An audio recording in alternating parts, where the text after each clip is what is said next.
What's up, people? Tables Chronicles back again for you all, wherever you are in the world. All over This the is world. it. Yeah, man. And it's your boy, KIDDNAPPA underscore the journey. And on my left side, it's normally on my right, but on my left side Today on the left, yeah, to the man. left, to the left. This is it. To my left side is reality complex. Real complex. Yeah. AKA, let's get that life in check. Jules D100, let's go. Yeah, man. Let's get it rolling. Let's roll like a roller coaster.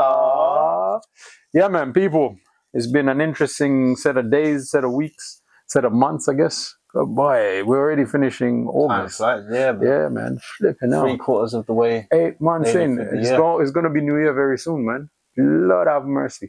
No wonder people are going mad all over the world. You know what? Because of this technology thing, which everybody has on them, people are just choosing to literally let it be known how they're feeling. There's a lot of positives in it, and bloody hell, there's some negatives. What do you mean in terms of the use of technology and venting? And the fact that, I think what I'm getting to, there's a lot of ignorant people who have access to technology now, and their ignorance is now seen. Because the reason I'm rolling out this one, which is one of those conversations whereby you have people, we tapped on Namibia before, we tapped onto it. Some people were like, oh yeah, you're actually talking about a fact, but at the same time, people were like, no. And it's like, mate, if somebody's already told you it's a fact, if you look it up on Google, you will see the facts that I'm talking about. But then you also have another set of people who are now telling you the differences in black people wherever you are in the world. And that's the one I'm thinking, why do it like that? Because like, we're supposed to be one people, man. We're supposed to be evaluating ourselves as a set of people. You know what I mean? But some people... It's because of the segregation, in it? And the cultural differences as to where black people are. So, like, for example, like, I think what you're alluding to is the African Americans. Yeah, that thing has come in. Oh, Africans. There's African Americans, and then there's Africans, and then there's people who are telling you, no, we're from this country, and it's like, yo, I'm not even trying to argue with you. Just put it in layman terms so people understand what we're getting to. So, of late, African American, not all of them, but a large group of them are saying that they no longer refer to themselves as African. They just want to be American. American, yes. And obviously, like, on one side of the story, there's the story that, you are where you originate from. So every black person originates from Africa. So we're automatically, you have by default setting, you have a correlation to Africa, whether you like it or don't like it. That's the fact. The story of it. And then the other side of it is that because you weren't born there, you're born in the country where you are right now. So, i.e., America. That means you're not actually African because your lineage is like your dad or mum was in America. They were born there. Then their parents were born there. No, you've said that. So that means that you're just American because none of your parents before were actually from Africa. It's way back in your bloodline that you're from there. So you've obviously taken on the cultural instincts of the person that lives in America, i.e., so that puts you to be American. So that's what they're saying, right? Listen, you've just touched on something because, as we were talking about this, you've seen this thing about the black people who are living in Scotland identify as Scottish and all of that. Yeah. Right? Because for me, I've always looked at it and said, you know something? I can never identify with England. And it's nothing to do with the fact that I wasn't even born in England. I've grown up in England. But for me, I'm always like, yo, you do know the history of English people in the continent for me to be walking around like, what's going on here? And it's the same thing. I was looking at these guys who are talking about the thing in Scotland, the black people in Scotland, and I'm like, so you guys are clearly now identifying as, I'm Scottish and blah, blah, blah. So, when the fact of the matter remains, your family actually has a history of where it came from. And being in Scotland, because Scotland, and I didn't want to say this, but one thing I will say, because Scotland owned a lot of slaves. In actual fact, even Glasgow itself, there's a bit of a history of the slavery that took place and the ownership of. And everything Yeah. A lot of stuff in the UK is built on slavery. Bro, the ownership, but particularly Scotland, I was like, I've never realized how in depth Scotland was when it comes to it. Because you know what? That's why a lot of black people have Scottish last names, isn't it? Bro. Because you have the last name. Of the person who owned you. Yeah, the people that owned you. Who owned you, basically. But let's go back to identifying. So, basically speaking, I think as a culture, as black people, we're by default gonna have an issue with our identity because of colonialism, slavery, and so forth. We've been moved around. We've been moved around, but we have a story. It's hard for a black person. If you say to the black person, "Where are you from?" They go, "What do you mean, originally?" Or right now, where I live right now. And you know what's funny? That's with every black person in the world. And I'll tell you one thing, because every time you say somebody, when you link up with some people, the first thing you're gonna say to them is, "Where ends are you from?" Because nobody will ever tell you, "Yeah, I'm English," and blah blah. The only thing I've always known is when you say somebody, "Where are you from?" They'll always mention an area that they grew up in. And I'm like, but you never hear somebody tell you, "I'm English," or "I'm from here." Yeah, because they don't know they just assume you mean that immediate area where they live. Bro, I know, but even sometimes you got to then say no originally. Because then they go, "Oh, originally I'm from here." Bro, it's a very gray area for a conversation. But you know what?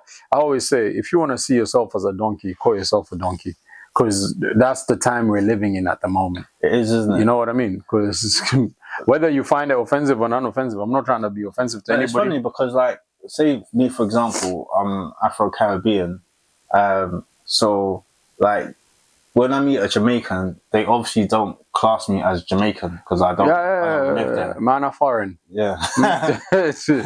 Man are foreign. So...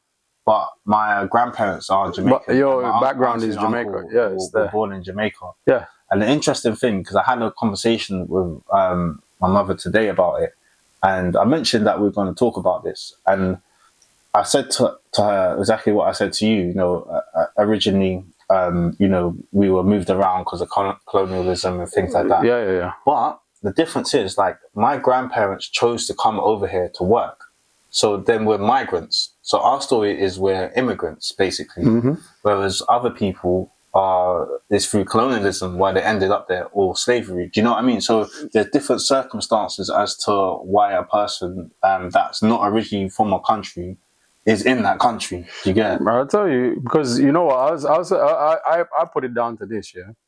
If you even look at some of the islands, okay, let's use Jamaica as an example. The reason why Jamaica exists today is because what they did, they enslaved Africans into the island. They brought the Irish in there to teach the what do you call it, the Africans the English that they could speak. But here's the thing: what I found more interesting is, do you realize I think Irish nationals were the first people to get the full-blown taste of what England can do in a place. Because when England went into Ireland, they went and controlled the place.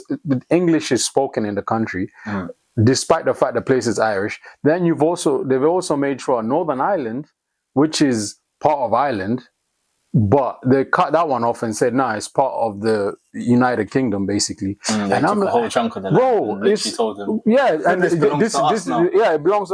So you when you even go there, they find it disrespectful if you start making a comparison between the North and the South, and it's like they got four. I forgot what they call them, but they've got 4 places in like they got 4 regions in Ireland. There's 4 regions. So there's a northern part. I forgot the name of the northern part. We'll have to Google it now.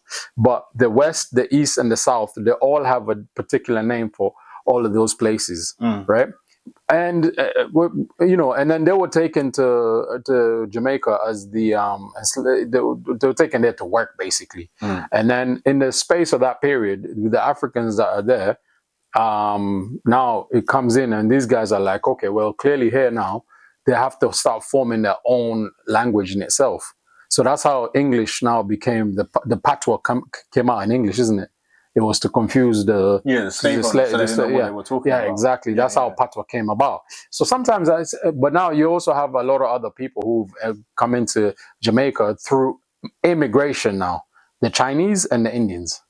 They've come in via the immigration pact where they've come in there to also now build for whatever the case. Primarily the Chinese were the immigrants because the Indians were brought there to also do some work, which is what every single English colony around the world has always had the Indians as a second-class worker. The British Empire took over like a large part of the world at its peak. Yeah. And obviously, like we know they have a good navy. That was how they was able to travel. They was able to get like masters at traveling via boat, and that's why the British Navy is like one of the best navies in the world because of the heritage behind it. And conquering everywhere and stealing what they can.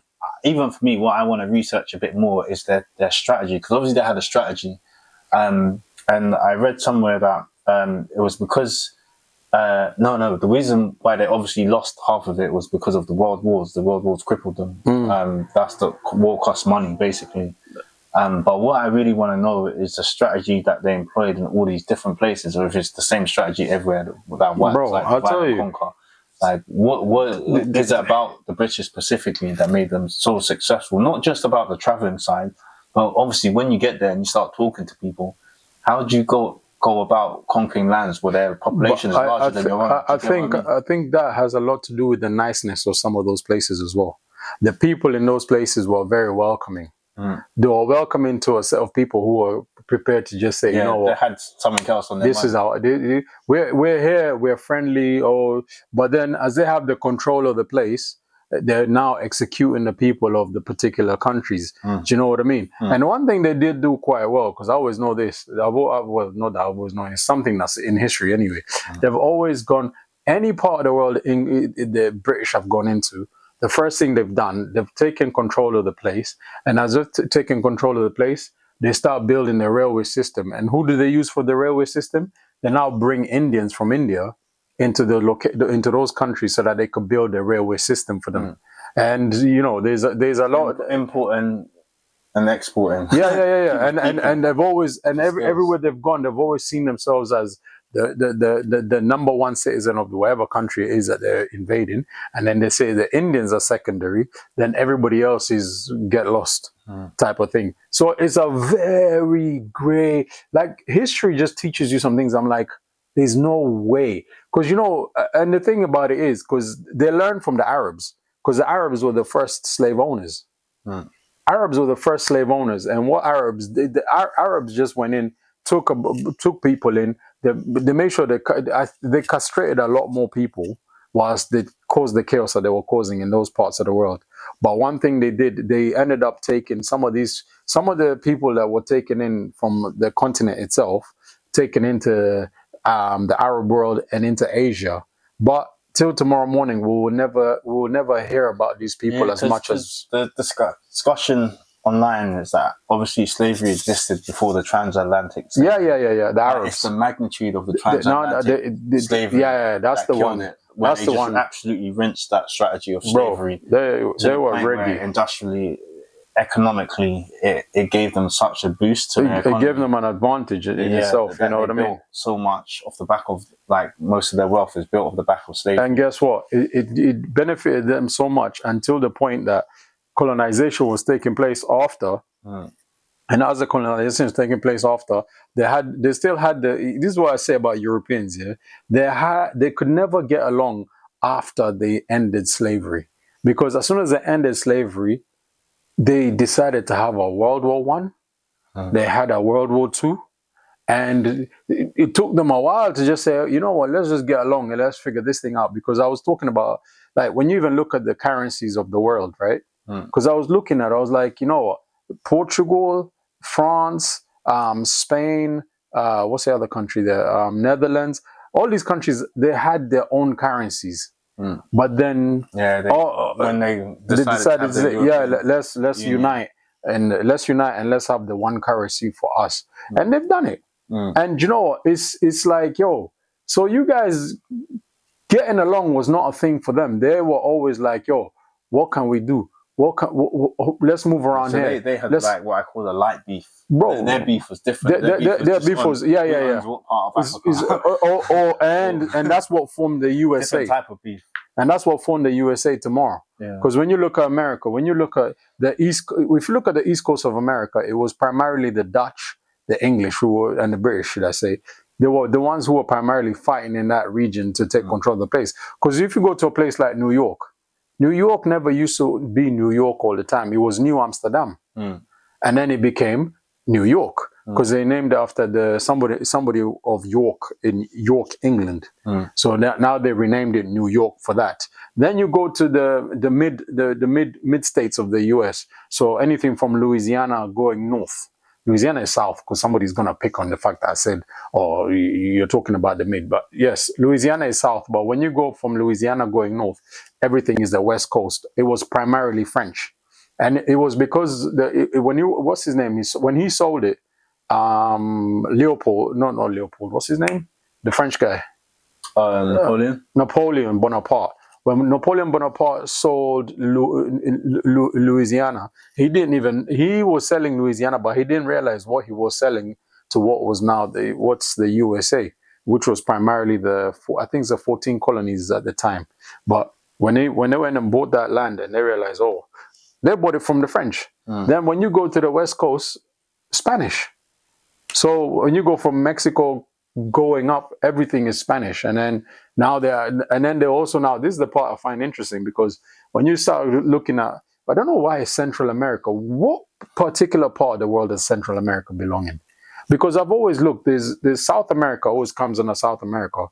I think from Brazil. But the whole map is manipulation. For sure it's manipulated, because... Yeah, it's manipulated to make America seem a certain way. And the size of America as well to seem bigger. No, it's an argument that's actually taking place right now. Yeah, and it's built to cause confusion. Yeah. Because when they say America, you see like how South America is part of actual North America and Central America. They're all in. There's no water that divides them. Yeah, so it's built. There's no water that divides them. A certain way, on purpose to cause these technical issues, brother. Because I'm telling you this, I said I was talking to somebody the other day, and I was like, as well, because like you got like Argentina, Colombia, like those are south. All on those are south. Yeah. You've got the key that goes up, like the central Nicaragua, I think, that goes into Mexico. Is it Tijuana? Tijuana is in Mexico. Yeah, and then but basically the Central America region. So that little line going up, it's always up for debate, bro, and they like it like that, because then they can do all types of funny business with the trade. Exactly, because if you even look at it, because the Suez Canal. What's interesting is just to the right of that part that we're talking about, you've got the Caribbean islands, like just Caribbean islands like are just floating. So that you could technically say from Guyana, that is Central America as well. But it's interesting how that's seen as something else, and that's probably due it comes in America, the doesn't transatlantic slave trade. Why they put it like that? But geographically, it's all the same. That middle part. We're just in a very interesting tales and times, people. But that's all it is. But anyway, speaking of America, Europeans and war and things like that, Trump is trying to make peace, isn't he, between Ukraine and Russia. And what's interesting, what you're saying about Europeans, like now that we're talking about it, is the fact that Zelensky pulled up with the world leaders from Europe to back him when he went to the usual people, the usual suspects. It's so interesting how things align. And then obviously Putin went on these ones, met him in Alaska, didn't he? And what's fascinating, is that Zelensky, he's trying to get the Europeans to commit to backing him as security, as a backup, to make sure that Putin doesn't do it again. But I just get the energy that none of them are brave enough to do it, because no one wants beef with Putin. Bro. So it's like they're trying to say, yeah, we got you, bro. But then he's like, show me that you got me. Do something. The interesting thing, like put your mouth where your mouth is. Put the actions where your mouth is. Yeah. So I find that whole triangular situation interesting. So obviously Trump's trying to be the one to sort it all out. Bro. And then his Zelensky saying that he wants them to commit to after. So supposing hypothetically they do peace talks and whatever, now he wants to guarantee that Putin doesn't go against his word and break it, and that's where he's trying to get the Europeans to commit to saying, we'll back you, we'll sign this on paper to say that we'll be a security force. But at the end of the day, no one wants it with Putin. Let's be honest. Like, bro, but you see how that just guy, how mad the guy is, because he's ex-KGB as well, isn't he? Bro, have you not seen? So he's already got blood on his hands. Bro, like, the guy loves fighting. Done a load of. He loves fighting. Of that, he's done things that are probably unspeakable. I'm not one that favors either one of the leaders. No one wants it with the madman. No, I don't. I literally, because I said it. I was talking on my channel the other day, because Russia is the only country in the Western world. Well, it will come under Eastern Europe, wouldn't it? But in the West, there is no university named after anybody from the continent, right? There is nobody. If you go to the US, there is no university named after anybody else. But guess what? You go to Russia, there is a university named after the former Congo leader. What's his name? Patrice Lumumba. There's a university that they have there, which was named after him. Now it goes to tell you, as much as you want to see Russia as a bit of a problem, it's not really an African problem, really. But this is the thing, yeah? Because obviously, and this is how the Western world and Europeans operate. So they obviously paint a certain picture by using things like media outlets, newspapers, and the news and things to sell you the narrative that they want you to know. Yep. So even if they do something elsewhere, they're not going to let you know that's what we did. They're going to say, oh, so-and-so. It's like when someone's got a point and they're speaking out, and they go, oh, that's a crazy person. Yeah. To kind of disvalue what the person's saying. To bring your point so then across. All you know is, oh, that's a crazy person, don't listen to them. When really they've got some truth behind what they're saying. So it's a bit of a... That's why I just never trust the news, man. It's a hullabaloo. Until I sit down, until I have a conversation with Putin and say, Putin, what's going on? Like, why are you acting like a madman? And the thing about Putin is he's a very... talk to the person. Because how old is Putin? He's well over 70 now, isn't he? He's well over for a while. He's been around for a while. But here's the interesting thing about Putin, because he's fit. He's very fit. Yeah, he is. He's a very fit guy. He doesn't mix around. He goes horseback. I see man riding a horse. He's always riding the horses. And he's fought with bears. He's fought with bears and stuff. But I fail to understand bro, them guys are different, man. That country is different. I'm saying that now. Because I've been to Moscow, and I just remember when I was there, I was like, yo, this place is freaking cold. Like the ice on that place is Russia different. is just a marvel to me. It's like when I just look at it on the map and like the amount of countries that it covers, like the amount you could travel from one side of the world to the other.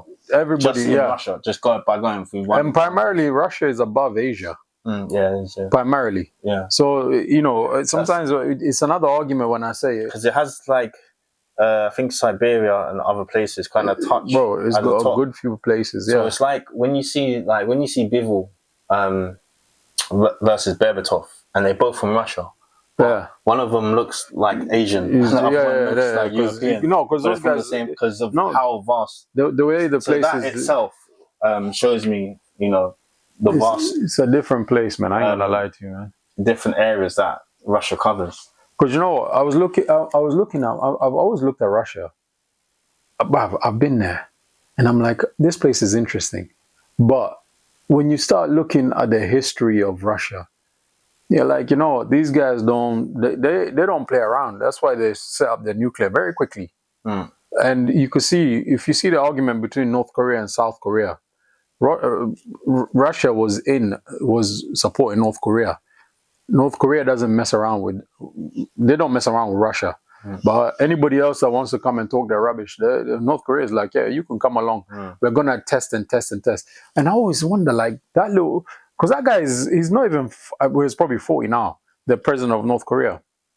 Because he's probably because his family literally owns the country. Because they literally divided. I think that's the only country in the world that's divided but they're all located. It's just the parallel, the fifth parallel, I think they call it. Trump even spoke to him, didn't he? Yeah, he went to meet up with him a few years ago when he was president. And when they just thought that no one could chat with him, Trump's like he's the madman that understands madman. Because you know the interest, and the interest, you know the interesting thing about that particular guy.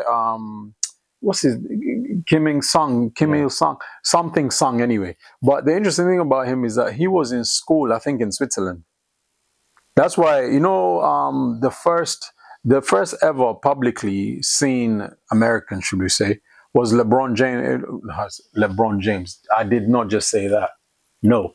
What's the name of this basketball Chicago Bulls player who we saw dye his hair? Rodman.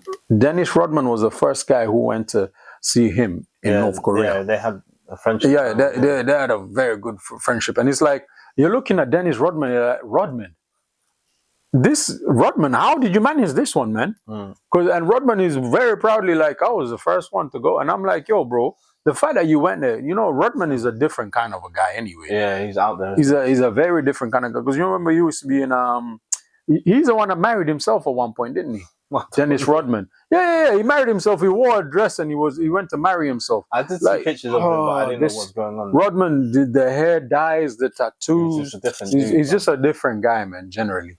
You know, and he's a reason. He used to even date Madonna, wasn't it? Yeah, Dennis Rodman. Because if you watch out to listen to some of the stories they talk about Rodman, you're like, everyone's got wild stories. This guy's a different guy. But the fact that he could sit down with the president of North Korea with no issues, and you're looking at him, but that Sung guy, man, because I'm looking at, bro, I need to be back in my fitness anyway. But do you think, seeing as though Trump's spoken to both these two leaders that people are a bit wary of, do you think he's got the skill set to bring peace? No. The skill set is in the people who are not being seen. Yeah, because they're saying that Putin, he wants to take, I think, Donetsk, the land where there's heavy fighting at the moment.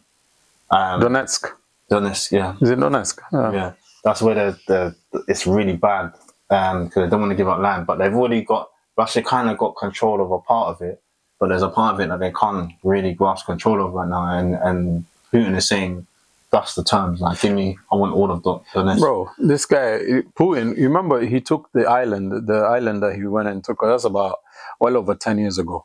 It was a place that was Ukraine.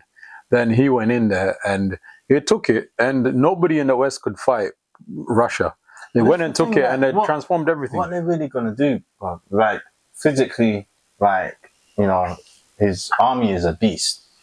And we knew that from the beginning when you matched up the two. So he's just picking on the smaller country, really. It's the nuclear. So it's the fact that, you know, what it is. And the resources he has, isn't it? Because he has oil as well, and he pumps gas as well. He has the pipeline. Yeah, and that's what was controlling Germany for a very long time. And I think it still is. Someone blew it up.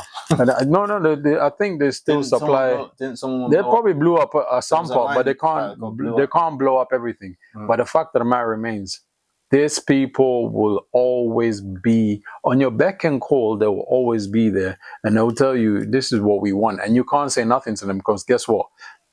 Ukraine closed off its nuclear plants. Ukraine closed that one off.